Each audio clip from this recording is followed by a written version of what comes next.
That's okay. Well, we'll just start if they're here, if they're not. Yeah. Wait, because wouldn't it show up? Oh, there's 4 participants. 4 participants. Yeah. Oh, here they're all popping in. They were in the waiting room. Yeah, I don't give them time. And I just I kind of honestly didn't forget about the share plan, but during COVID, everything changed. And I was talking to some prospects the other day that called me and I was like, you guys need a share plan. Mhm. And they were like, so I'm like, Lindsay, I'm sending you a share plan. Like, I don't even know. So who's doing it besides Lindsay? Is that you or someone else? Me, and then we'll be training Nina and then Jen Dank. Okay, good. So it's been so long since I sent one, which is weird. I used to send them over all the time. I think like everybody else, like everything just kind of changed. Yeah. So I think she's already meeting with them. This should be an easy one. Yeah, I think it was yesterday or today she was. Yeah. He's in already? There's people in the waiting room?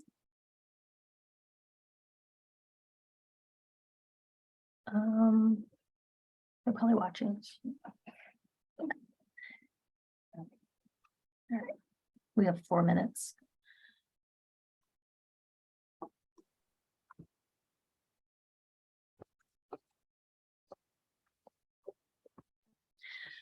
All right.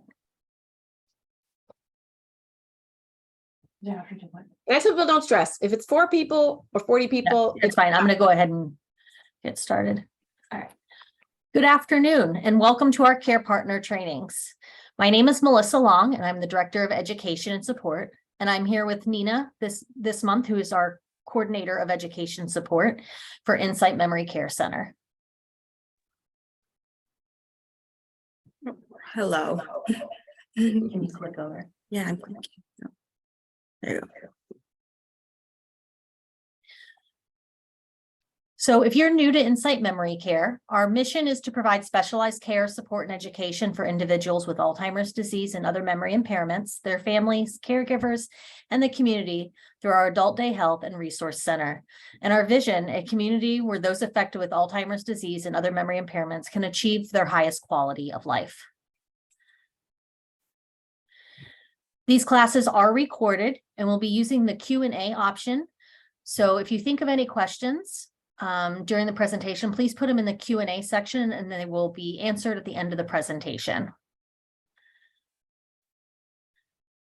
So this month's topic is, who will we pay for care? Financial considerations. And I would like to welcome ARVETTE Reid. She will be presenting today. She is an integral part of the Signature Estate and Investment. Can you go back? Sorry. Investment Advisors Virginia office and works with Tom West in the practice's Lifecare Affordability Plan service. She previously spent 15 years as a marketing professional in the senior housing and healthcare industry. ARVETTE brings the financial and healthcare worlds together, making a powerful impact in serving families holistically. Welcome, ARVETTE, and you may. Well, thank you for having me. Absolutely.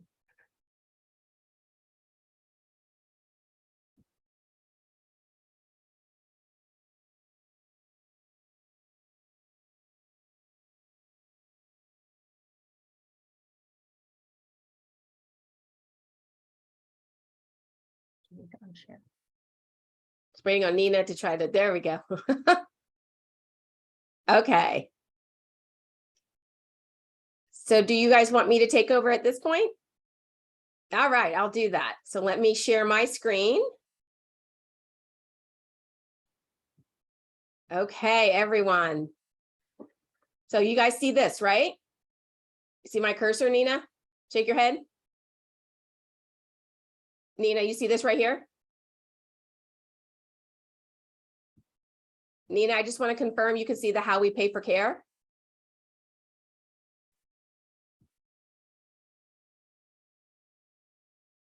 Sorry, everyone. I just want to make sure everybody can see the screens. Okay, I just got the okay from everybody. Okay, great. So I'm going to go ahead and get started. Thanks again for having me. I'm very excited to give you this presentation today about how you guys can pay for care and the things that you have to pay attention to and consider when you're trying to do care service, higher care services, regardless if it's in your home or if you're looking elsewhere. So let me tell you a little bit about myself. So first of all, I tell everybody I'm born and raised in Alexandria. I'm a local girl. And I worked in the senior housing and healthcare industry for over 15 years. So what that means is I started out working at Goodwin House, Alexandria, where I did independent and assisted living. I also then moved to Manor Care Fair Oaks when I did admissions for nursing care. I also was a marketing director at Arden Courts Fair Oaks. I was the corporate marketing director at Vincent Hall, and then I worked for Capital Caring Hospice for 5 years. So during that 15-year period, I literally worked throughout the spectrum of care services and worked with families all the way along in their journey of dealing with care and housing needs. So 5 years ago is when I joined SEIA. And I have to tell you, at first I was like, I don't know anything about finances, but I joined for the sole purpose of helping Tom West, who is the partner that I work for here at the practice, of figuring out how to help families that fill that gap of when healthcare needs and finances need to come together, right? So we're going to talk a little bit about that later and the importance of bringing those two together when you're making decisions.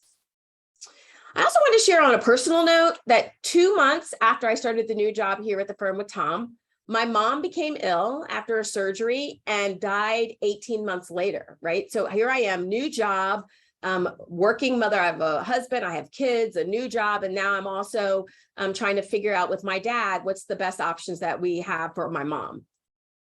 And then also my father-in-law, who lived down in Stafford County, and the house that my husband grew up on and a lot of land, he decided that it was time for him to move a little closer to us, and he actually moved into Green Spring. And I like to share that story because my father-in-law was not wealthy. He was a bricklayer, but he saved his money and he was able to get him a really nice apartment in Green Spring where he was for several years. So on that note, when I talk to families, be it in a webinar like this or even one-on-one, I look at things through 3 viewpoints, right? I have the lens of a senior housing and healthcare professional because I worked with families for 15 years. I also have the lens of a finance professional because that's the industry I'm in now. I've been here 5 years. I actually did get my license. So on paper, I am actually a financial advisor, even though I'm not looking at your stocks. That's not my passion. But also I'm an adult daughter who has gone through this with my parents. So I wanted to share both my professional and personal viewpoints with you as I go through this. So when I first joined SEIA, my mom was a social worker at St. Elizabeth's Hospital in DC, so a mental health social worker, and my father was a middle school principal. So we had a great life. I loved growing up in Alexandria, but we didn't really talk about finances as a family. And most people just don't talk about money. So when I joined the firm, I said, let's just get a baseline of what is a typical financial planning timeline. So for those of you that have advisors, these are the things that you are probably talking about with them. Number one is in your pre-retirement, what are you saving for? You're obviously saving for retirement, but also are you saving to send kids to college? Are you saving for a new addition on the house? What are the things that we need to put money away for? And then when you retire, what are you spending on? Usually when you retire, they're giving you some kind of budget number. So you're planning for, I'm going to spend X amount. And part of that conversation could be where you're going to live. Are you going to stay in your home? Are you going to downsize? Are you going to move? Are you going to travel the world for fun? What are you going to spend on? And then lastly, when you die, your legacy, where do you want your money to go? So these are typical conversations that you will have with anybody that's talking about financial planning. But people who work in the senior housing and healthcare industry, we know this, that all of the healthcare stuff happens after retirement. So all the planning that you did, most of the times did not include paying for care or housing services. Sometimes people would say, oh, maybe you want to have long-term care insurance, or they might say, oh, maybe you need an annuity. But those two things don't really explain how much you're going to have to set aside or be ready to come out of pocket for when it's time for care and housing needs. So this is the space right here that I focus in, and I'm really going to dive in that today. So when something happens, I know you do not need to try to study the slide, but what I want to show you is when a new diagnosis comes up or some kind of healthcare event happens, this is the world of options that you have in front of you. So a lot of families are just going about their business, and just imagine this door that you walk past every day and you don't even know it's there. Then all of a sudden you get a new diagnosis or something happens and you have to walk through the door. When you walk through the door, there's this huge senior housing and healthcare network of people that you probably didn't know existed, right? And so IMCC would be right down here on the adult daycare. And then you have your bigger communities, you have in-home care. So there's just a lot of options, right? And it's very overwhelming. And when families are trying to make decisions about what to do, here are some of the challenges you have to face. Number one, you are not going to know how long someone's going to live. Number two, you're not going to know how much help they're going to need, right? And number three, you actually don't know if the options that you're looking at are actually going to be available if something happens. So when I'm working with families who seem to be stuck in their decision-making process, it's usually because we have this conversation like, what are you waiting on? You're never going to know how long they're going to live. You're never going to know how much help they're going to need. And right now, all you know is the state of mind that they're in right now. And if something changes, are you sure what your options are, right? So these are the kinds of thought process that families go through on a natural basis every day. I'm going to share some long-term care stats with you because people will say, well, I'm not sure we're going to need long-term care services, right? So 70% chance that people over the age of 65 will need some kind of long-term care, right? Let's say that again. Over the age of 65, there's a 70% chance that you are going to have to need some kind of long-term care service. And the average numbers of year that people need service is 3 years. So not only is there a 70% chance you're going to need it, you need to plan for 3 years. These are the types of conversations that most financial professionals aren't having with you. And what happens is the senior housing and healthcare people that you meet are the ones that are having to tell you, this is what long-term care services is. This is how much it costs, those kinds of things, right? The other thing I want to talk a little bit about is Medicare. Now, remember, Medicare is a federal benefit if you qualify, right? Federal benefit if you qualify. What you'll notice on the right-hand side over here is that these are things that you're typically used to seeing Medicare pay for. Going to the doctor, bringing home health in your house after a hospital stay, a skilled nursing, if you're on hospice, maybe your prescriptions, right? But what's not on this chart is long-term care spending. So we just talked about the fact that 70% are going to need it, and you're going to need it for 3 years. This is not what we're going to talk about, are services that are not covered by Medicare, right? So once again, not covered by Medicare. Now, people say, well, I can just look at Medicaid.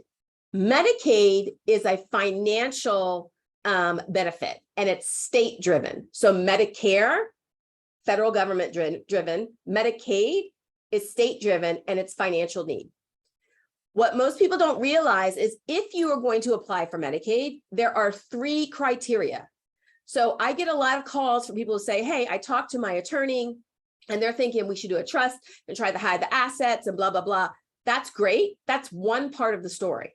So let me go through the 3 of these. The first is medical. You have to have a medical need in order to go on Medicaid. If you just trying to save money, but you're still fairly independent, then you're not going to qualify, right? Number 2 is income. How much money do you have coming in? This is your Social Security. This is your pension. If you have an investment, like what's your return on your investment, your interest, all of that constitutes income. And each Medicaid, each state has their own thresholds, right? So if you have an income above what their threshold is, you're not going to get Medicaid. You're not going to be able to apply for Medicaid. You're not going to qualify. Some financial advisors will say there's ways to turn things into annuity and things like that, but still one of the criteria. So medical first, income second, resources third is what do you have? Do you have a house? Do you have 2 homes? So when you're talking to Medicaid, they're going to look at all 3 of these criteria and see if you qualify. Let's say you do qualify. Medicaid can come into the home. So you can have a Medicaid aid that will come to your home, but they're not going to come to your home 24 hours a day, right? So they may come a few hours a day, but you still need to figure out who's going to cover the rest of the time. Or Medicaid will cover for you going to a long-term care community, right? In Northern Virginia, that means nursing home. That does not mean memory care assisted living. The only assisted living in Northern Virginia that takes Medicaid is Birmingham, Green, and Manassas, and they have a very long waiting list, right? So I like to put this up front in the presentation so that we can dismiss any ideas that Medicaid is going to cover all of the things that I'm about to go through. So I hope that is clear. And now remember this slide, very complicated, but here's something else that I need to talk about. Since 2020, when the pandemic happened, everything's changed. There is a nursing shortage. It's been on the news. You can talk to any home care agency or any community or even Insight. There's just not as many people willing to work in the nursing profession at the other side of this pandemic. Why is that important to share? Because when you are thinking about the services you may need, the care your loved one may need, am I going to stay home? Am I going to move? Some people will say, I'm staying home no matter what, which is great. That is fine. That is a good goal to have. But you need to make sure, knowing that there's a nursing shortage, how are you going to be able to stay home and be safe? Okay. And we'll talk a little bit more about that in a little bit. So with just all the information that I've shared with you, which is a lot, when families enter into that healthcare stuff happens or there's an event or a new diagnosis, there's just a lot of confusion. There's so many moving parts, Medicare versus Medicaid, home versus move, adult daycare versus community. There's just a lot, right? And also remember, most services are not covered by Medicare and in health insurance. So I'm telling you this in advance, but a lot of families, they don't figure this out until it's time to pay for something, right? And then lastly, if you have long-term care insurance, that's great. But what you will find is that your daily benefit from your long-term care insurance doesn't always pay everything, the full cost that you need for care or housing, right? So just because you have long-term care insurance, don't think that you're 100% covered, because in most cases you're not. You're still going to have to figure out where some funds are coming from. And also, more importantly, if you don't have long-term care insurance, don't freak out, right? Long-term care insurance is just one way to pay towards care. And I'm going to show you several other ways as we get going forward.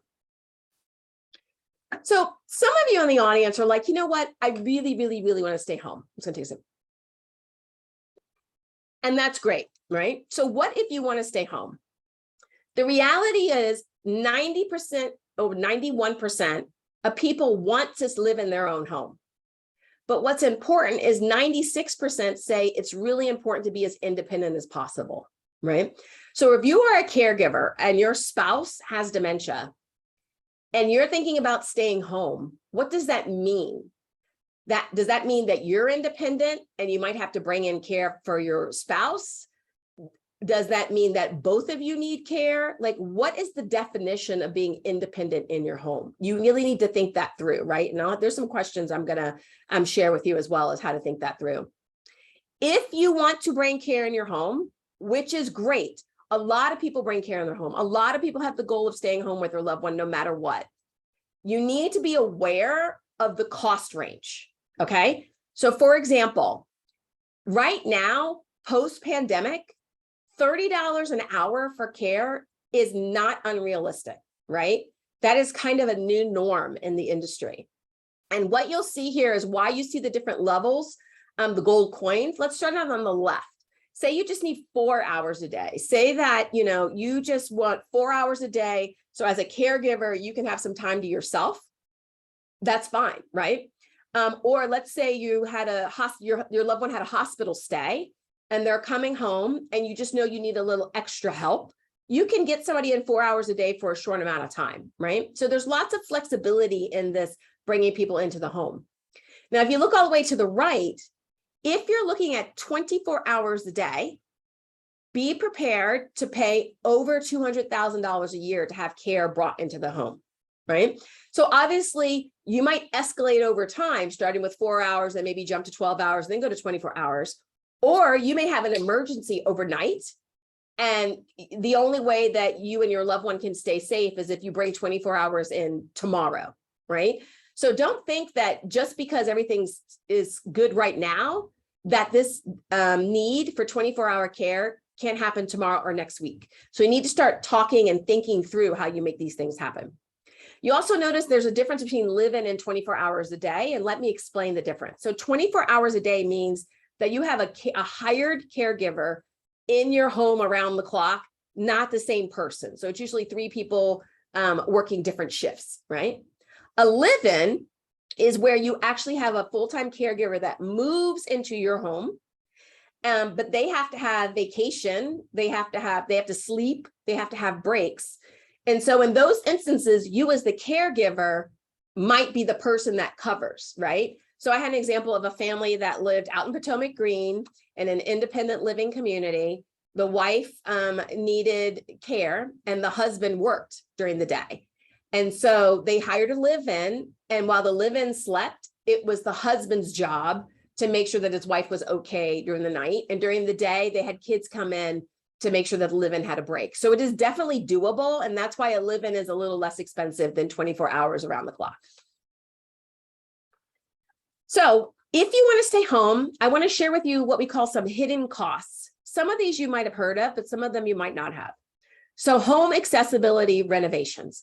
If you want you and your loved one to stay in the house, you need to have your house assessed to figure out what do we need to do to stay safe, right? Anything from bathrooms, a half bath on the first floor is not enough. You need to be able to bathe. If you're in a split level where you got to go up and down before you can do anything, like that's not necessarily conducive to aging in place. So you need to have somebody come in and really help you understand what needs to happen. Everybody knows about grab bars in the bathrooms and high toilet seats and stuff like that, but it's bigger than that. Number 2, home maintenance services. As you age, you just aren't getting things done as efficiently in the house as you used to. And what if the person that used to fix the things in the house is the one that has the diagnosis of some form of dementia?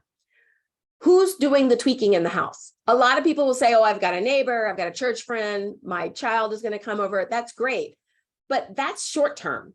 So if you're really starting to want to plan to stay in home for the long term, you need to budget some kind of maintenance service, handyman service, so that every time you have something, you can get it fixed quickly and appropriately and not paste something together while you're waiting on somebody else. So we like to tell all of our clients to put that as a line item in your budget. Number 3, the home generator. Most people think of home generator for a snowstorm or a hurricane, which is great. But home generators are also essential if your loved one's on oxygen. And remember, things can happen quickly. So things can happen and be perfectly fine today, and then tomorrow, someone needs oxygen.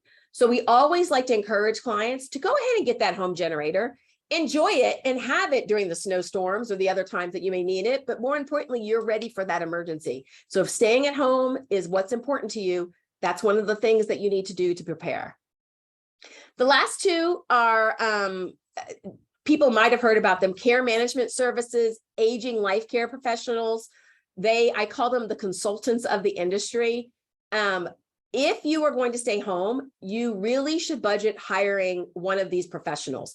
It'll be their job to come in and be the eyes and ears as things progress in the home, right? So they can be the ones to help guide you when it's time to schedule a specific doctor's appointment, or maybe it's time to do another home renovation or whatever it is, because it's really good to have a third party to look at that as opposed to you figuring it out yourself or having your children tell you. And what we know in the industry, most of us don't really listen to our children. We hear them, but we don't always do what they say. And remember, I'm an adult daughter, so I went through this with my parents, right? So it's always better for family dynamics if you can bring in a third party who has the healthcare experience in the background that can really guide through staying home and being safe. And the last is a visiting physician. As you age and as the disease progresses, it is more and more difficult to get out of your home and go to the physician, right? So there are visiting physician practices out there, and I'm not talking just the concierge ones where you have to private pay. There are other ones that will take your Medicare and your supplemental insurance and still come to visit. So what's interesting is back, 40, 50, 60, 70 years ago, there were a lot of visiting physicians. And then there was a time period where there really didn't exist anymore, but now there's an upswing. So that's something else to consider and plan that you're going to have to maybe pay a little bit extra out of pocket just to get the services that you need in the home. So we talked a lot about staying home. What do you need to do to stay home? So the question is, what if I need to move, right? What if something happens and we really have to move? When do we move? How do we move? How do we get our head around that? What's the right time, right? That's always the question. So when do you move your loved one, or when do you move yourself? Do you move before an event? So right now things are stable. Maybe you have a new diagnosis, or maybe you've had the diagnosis, but things have been very stable. So do you think about moving now while you have a choice and you can take your time? Or some people like to wait until the event happens. Like, we're going to stay steady state. We're not going to rock the boat. But then the next time something happens and your loved one ends up in the hospital, or your loved one falls, or your loved one, God forbid, walks out of the door and wanders, whatever the event may be, a lot of families would react and then make a decision right after that, right?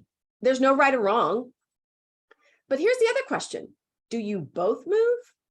Right? So there's a lot of couples who are like, we want to stay together no matter what. We want to stay in our home no matter what. But in some cases, when a health event happens, a fall, a wander, a hospitalization, whatever it is, you might find yourself thinking like, oh, do we need to move? And if so, do we both move? Or do I stay here and my loved one move? I actually worked with a client who her children were, her husband had a Lewy body diagnosis, and her children were saying that they both needed to move. But when we talked to her, she really didn't want to move. She really wanted to stay in her home, but she wanted to stay with her husband. So we were able to come up with a solution where they kept their home. They actually went to an apartment together and rented for a while until it was no longer safe, where he could then move and she could go back home. So I like sharing examples like that, because there's no right or wrong. There's no definite. You have to be open to any of it when the pieces need to come together for you, okay? So where do you start? The first thing you need to do is you need to make a plan. And when you make a plan, the plan needs to be based on your new reality. What's going on in your life right now? Your plan might have been 10 years ago to stay together no matter what in the home, but based on current circumstance, maybe that's not going to work anymore, right? Or maybe you're planning to stay home together, but you need a break during the day. So maybe the new plan is, let me look at sending my husband or my wife to Insight 2, 3, 5 days a week so that I can have some break during the day, right? So you have to make a plan based on your new reality and be open to adjusting your plan as things change.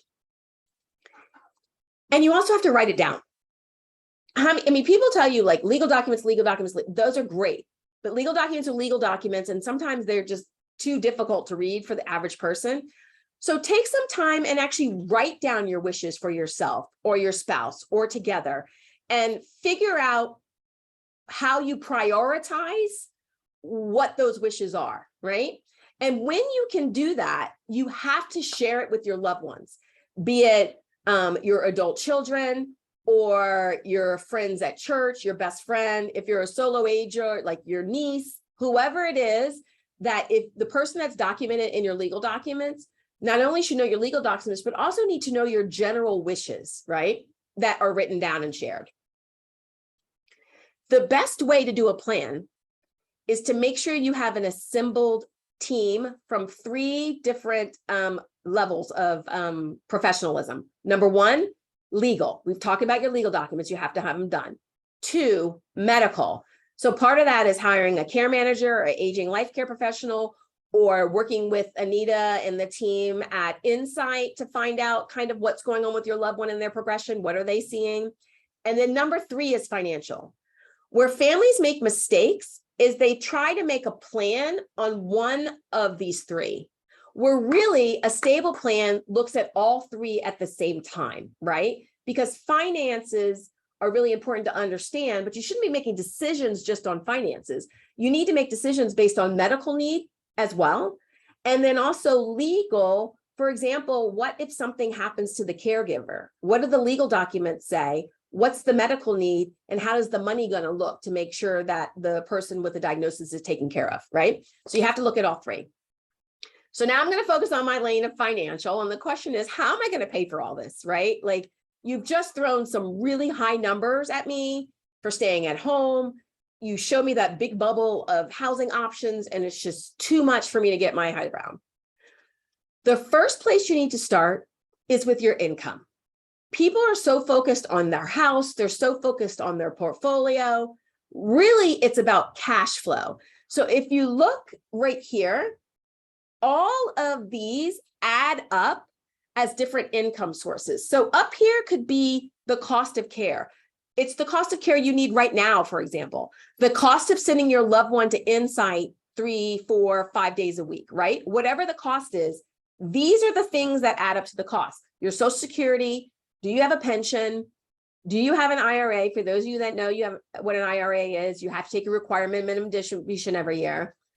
Do you have long-term care insurance? Because long-term care insurance going to a place like Insight will actually kick into gear. If you bring in help in the home, it'll kick into gear. Pull out that long-term care insurance policy and read it, please, and see what your benefits are, your daily benefits. Survivor benefit is another income source. So let's think about it. If there are two of you and one person dies, how much does the living spouse get of the Social Security and the pension, right? You need to know those numbers, because part of building up your income is knowing where all the pieces of the puzzle are coming from. And then obviously your interest from investments. So the goal of doing a plan, if you add all these things up, and here's the cost of care, the goal of the plan is to figure out where is this delta coming from, right? And not only where is the delta coming from today, right? But it's also about care needs and housing needs, both now and in the future. So the cost of care today is going to go up as the disease progresses, right? We all know that. So what I'm trying to get you to understand is planning for today is great. Planning for today and tomorrow is essential. So how do we do that? This is what we put together, and I'm just going to share with you the process we go through. But more importantly, it doesn't matter who the financial person is on that three-legged stool. You just need to walk through the process, right? So we do customized aging plans with varying scenarios and how you can pay for it. And I'll show you an example of how that works.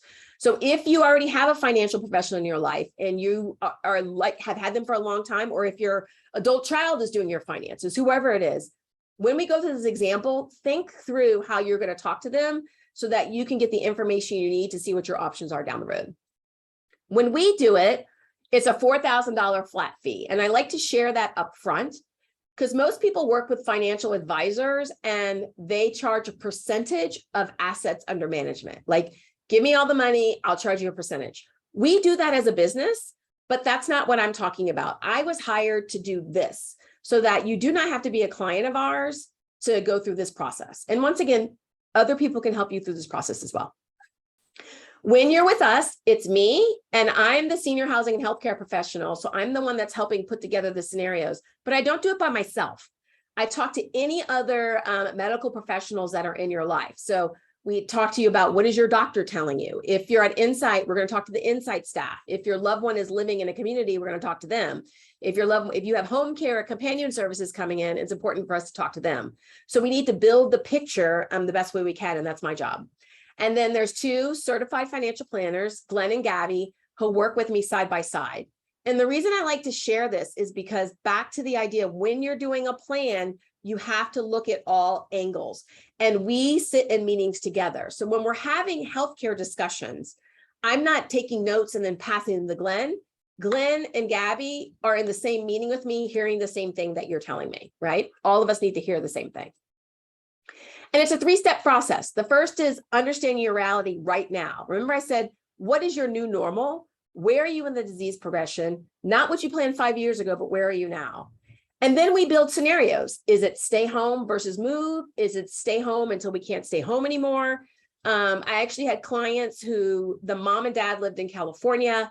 The daughter lived here and the son lived in Seattle. And they were trying to figure out if mom and dad should stay in California, move here, or go to Seattle.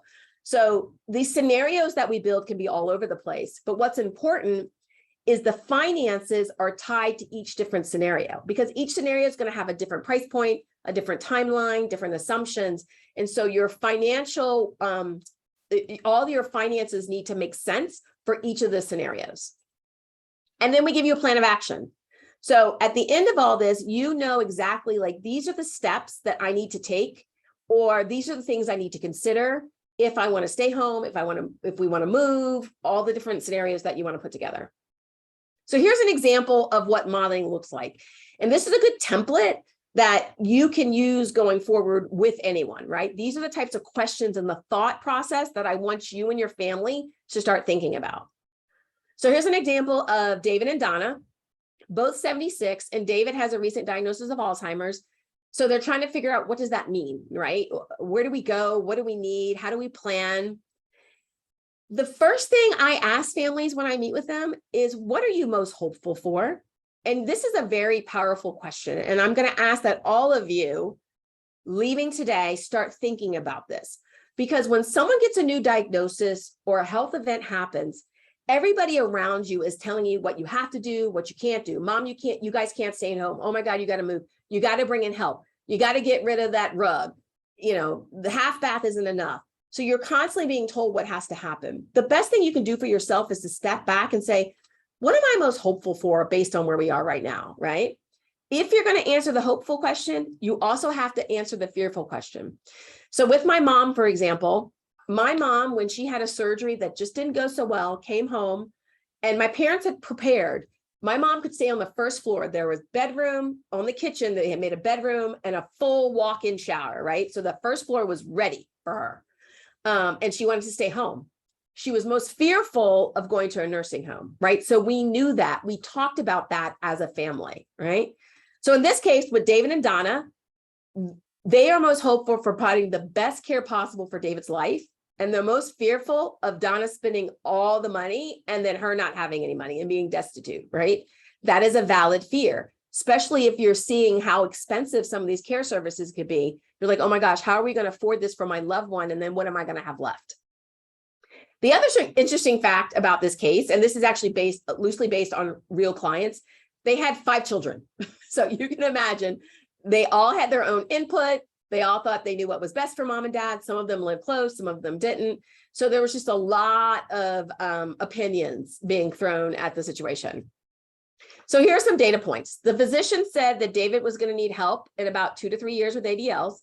It's really important when you're working with these physicians to don't be afraid to ask the question, because if you get some kind of timeline or answers, it actually helps you better prepare and understand what your options might be, right? They don't know everything and they will give you ideas. And if they don't know, they'll say, but you need to be comfortable with asking the question. Number 2, like I told you, some of the family was close by. They were willing to help on the weekends and, you know, on the evenings, even though they had their own families.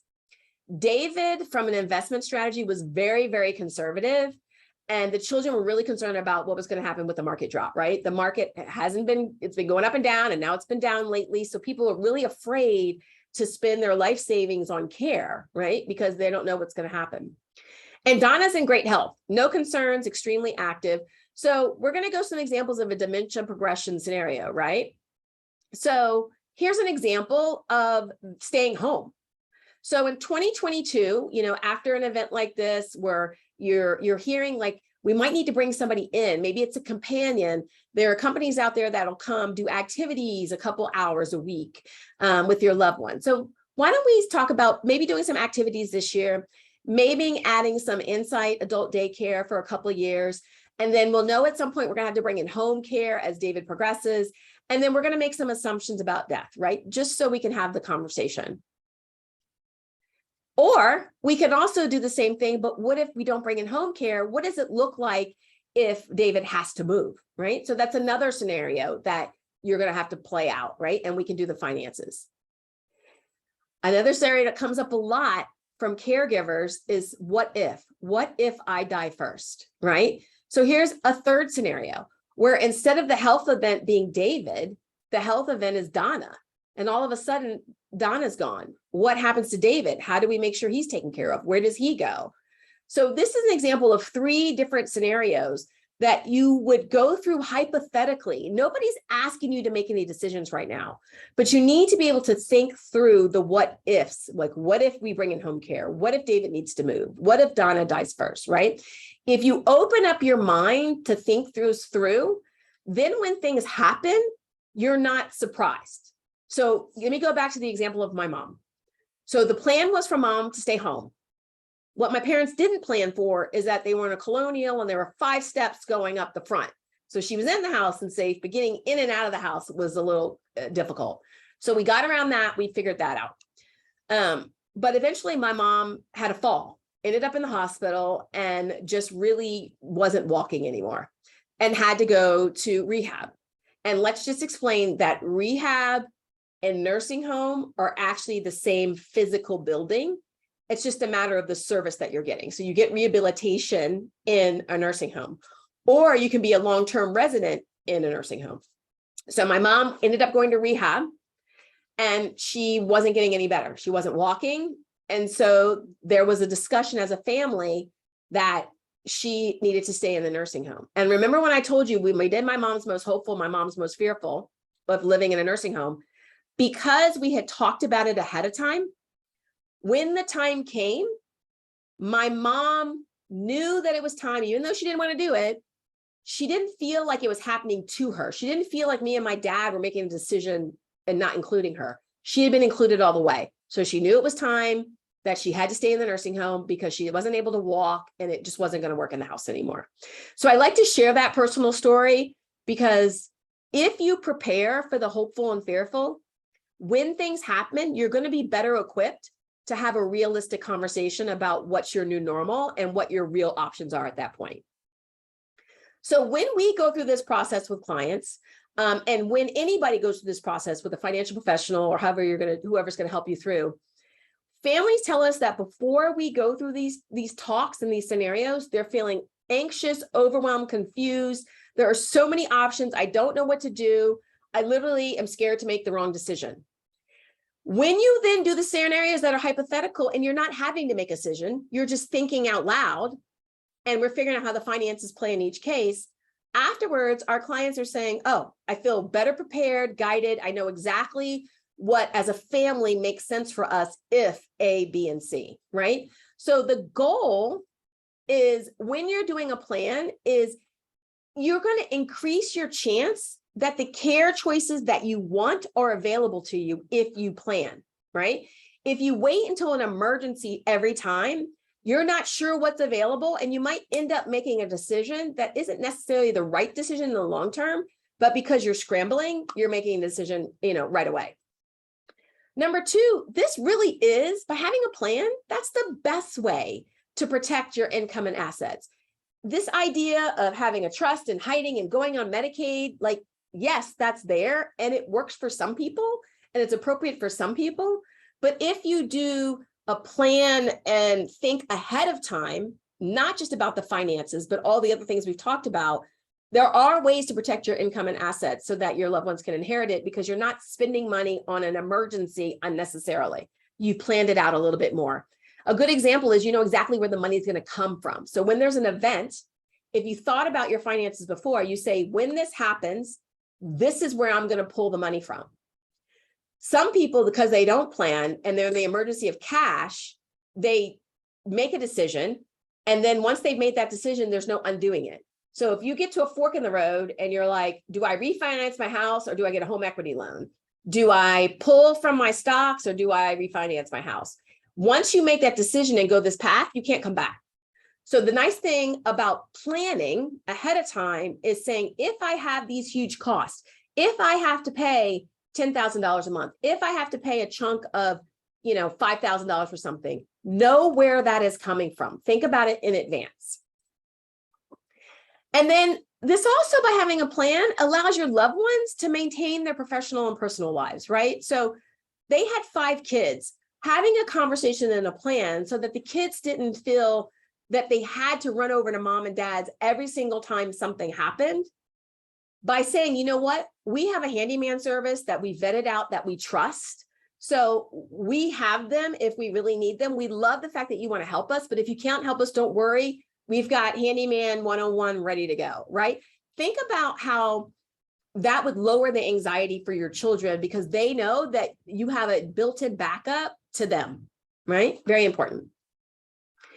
And also, lastly, having a plan, it preserves the physical, emotional, and financial health of the caregivers, all the caregivers, whether you're the spouse, whether you're an adult child, whoever you are, a friend, because we know that caregiving is tough. We know it's physically hard sometimes to get your loved one off the floor and you have to call 911. We know it's emotionally tough to watch your mom not do the things she used to do, right? So when you have a plan that says, I can now be present with my loved one, because when something happens, we all know what the next step is, right? You're not worried about what ifs because you've talked them through. So when you plan ahead, your family doesn't have to wonder, worry, or disagree, right? You've thought through a lot of things and it makes it easier on the family. It makes it easier on yourself when you plan and you talk about these things ahead of time. So I know I laid a lot on you. I hope that was helpful. I'll share, and I'll put this in the chat. I'll share that talking to me is free. It's free consultations. I don't charge by the hour or anything like that. So if you need to talk something through, feel free to reach out to me and we can just talk it through. Okay. So I will stop sharing and I'll hand it back over to Nina. Okay. Anyone have any questions for Arnett that I can answer in the chat box? Yeah, Arvette. I can't figure out how to put my contact information in there. Let me do that.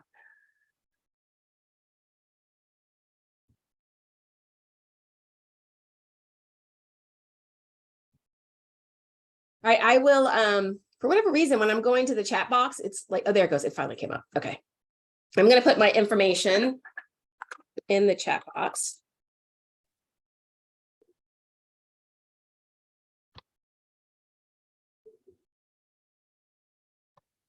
Okay.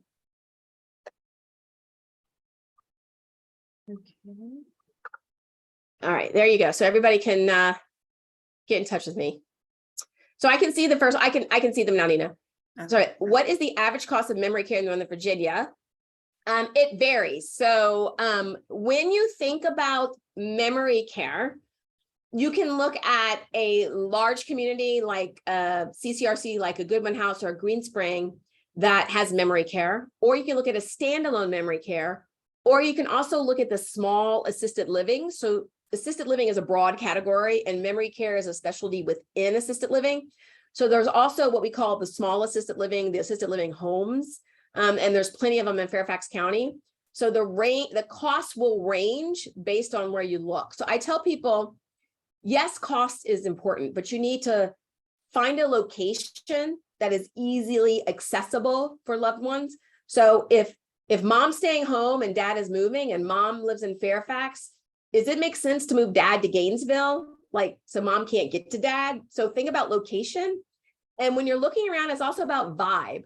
So remember back in the day when either you were looking for a college or your children were looking for college and you would do these tours and you would get a vibe. Same thing when you're looking for communities, right? Get the vibe. So the range can go anywhere from $6,000 a month to $12,000, $15,000 a month. Some communities have a flat rate fee. Some communities do level of care. So where the entry point might be lower, right? Because your loved ones in the earlier stage of the progression of the disease. So it might be $6,000 coming in, but then there's a level 2 charge and then there's a medication charge. So maybe it's $6,000, but in a year, because their care needs have grown up, you're going to bump up to maybe $12,000. So you just need to be prepared that flat rate versus a scale of cost, there's no right or wrong. They're just different, right? Medicare covers home health. That is true. So let me explain the difference between home care and home health. If you go into the hospital and you have a 3-night stay in the hospital, Medicare will cover you going to a skilled nursing facility for a short amount of time, or you coming home with home health for a short amount of time. The key in both of those cases is short amount of time. So whoever is providing the service, whether it's in your home or whether you're at a rehab facility, they have to justify to Medicare why Medicare is paying. So Medicare will cover home health for a limited amount of time. That is not companion care. It's just basically coming in, maybe helping with like bathing, dressing, some of those ADL assistance. All right, so I hope that's clear on that answer. Is $4,000 for such a service pretty typical, even though your company's competitors? Right. So the reality is, in the financial industry, most people don't do standalone plans anymore. Standalone planning used to be something that they did decades ago. Most financial professionals, you have to have your money consolidated with them. If your money is already with them, then they may do some kind of plan for you, or they may charge an additional fee, right? So the reason we charge the $4,000 flat rate fee is it's because for people who are not under our asset under management. So anybody that's a client of ours, I do this for free. Like, they get me as part of the team.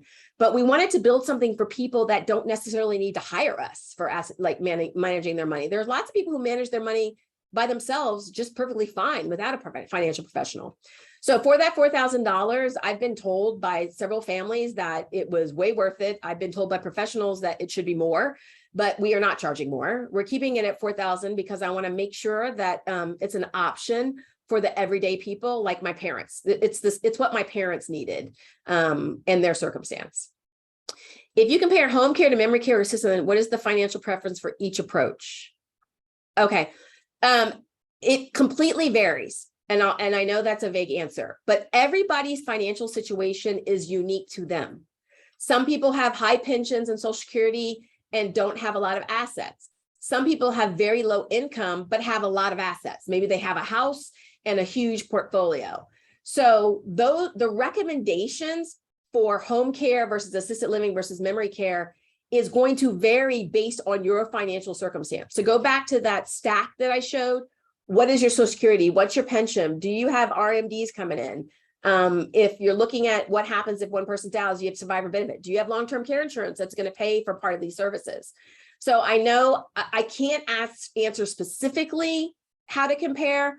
The key is all of them cost, and you need to understand your income sources regardless of the level or how the cost is put together, whether it's a one-time fee or whether it's an ongoing fee or whether it's a fee that increases over time. Oh, okay, chat's disabled. I'll see if we can get that down. Can you, Nina, put in the Q&A? Thank you. Yeah. Okay, I'm going to scroll down.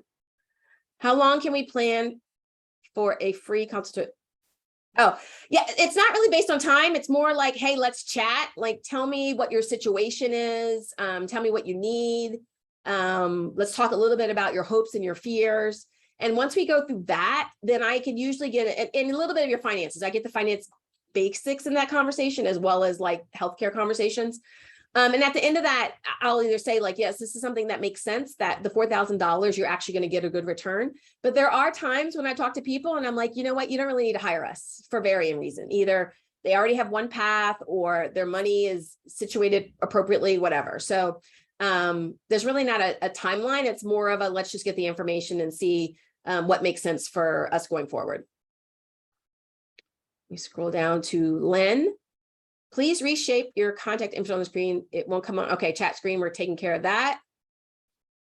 So Nina, you need to go into the Q&A maybe and add it. Okay. And if not, we can also, I think Nina, and I think you guys might have everybody's contact information. We can always send out a I'm fixing it in the everyone should be able to see it right now in the chat box. Okay. Yeah. Do you work with adult children and just spouse? Oh, yes. We get a lot of adult children who call and say, okay, this is what's going on with my parents. And so we'll talk it through. And I always tell adult children, like at the end of the day, this is your parents' plan, right? So we need to include the parents. And obviously, if someone is farther along in the dementia process, that's not a meeting that they necessarily want to sit through. But at the same time, I've been in this environment for a very long time. And so I have been in meetings where the person with the diagnosis, who really isn't tracking the conversation, but is in the room and well respected. I know how to communicate. I know how to make sure they feel comfortable. So yes, adult children and spouses. Sometimes there's one parent who has the memory impairment. And so the adult child is the POA. So they're the ones having most of the conversations. And we also include lots of people. So in the case I gave example where the family lived in California and the brother was in Seattle and the daughter was here, we did family meetings, we did Zooms. I had another woman she was really close to her brother who lived in Colorado and she wanted him included in the conversation. So whatever makes sense for the family dynamics to be part of the conversation, I'm more than open to that. Did you say Birmingham Green was the only? Okay, Birmingham Green is the only assisted living that takes Medicaid. There are a lot of nursing homes that take Medicaid, but there are not a lot of assisted livings that take Medicaid. Okay. Can the fee for the spread over several payments? We can talk, not usually, it's usually upfront. But we also have typically done half upfront, half at the end. I'm comfortable with that, but we don't necessarily do a payment plan. Yeah, so because our company, like we're not usually set up for that because we usually just do kind of the one-time thing, but we can talk. Like that's an example of like, call me, tell me what's going on. I do understand that sometimes people's money, they're locked up somewhere else that it's not easy to access. So trust me, I completely understand that. So that would be an example of maybe let's have a offline conversation. The slide had the 844 number. That's our general number. I just gave you my direct line. So the 703 number 940-3485 is directly to me since I'm on the presentation with you guys. Adding to previous question about memory care versus home care versus assisted living, home insurance and high pension, but only for the next 4 years plus expense in begin. Okay, that is very specific, Lena. So I can't really go into your specific question about you on this Zoom. I'm only really allowed to give kind of general information because what may apply to you doesn't apply to everybody else. So feel free to reach out and then we can continue having that conversation. All right. I think we are way ahead of schedule. Okay. I was like, is there anything else? Do you want to open up the lines, Nina? Yeah, Maybe stop sharing your screen. there. Yeah, I don't know if we can get the I hope this was helpful for everybody. Oh, the 703 number. So the number is 703-940-3485. So that was 703-940-3485.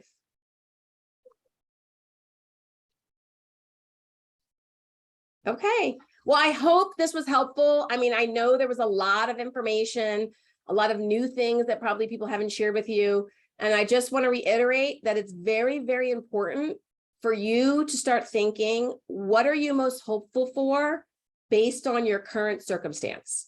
And then what are you most fearful of? Think that through, talk about it as a family, and then think about what your options are going forward, right? What makes the most sense? Mhm. Yeah. All right. Yes, we will put it on our website. Okay. Great. All right, everyone. Have a wonderful rest of your day. Bye. Bye-bye.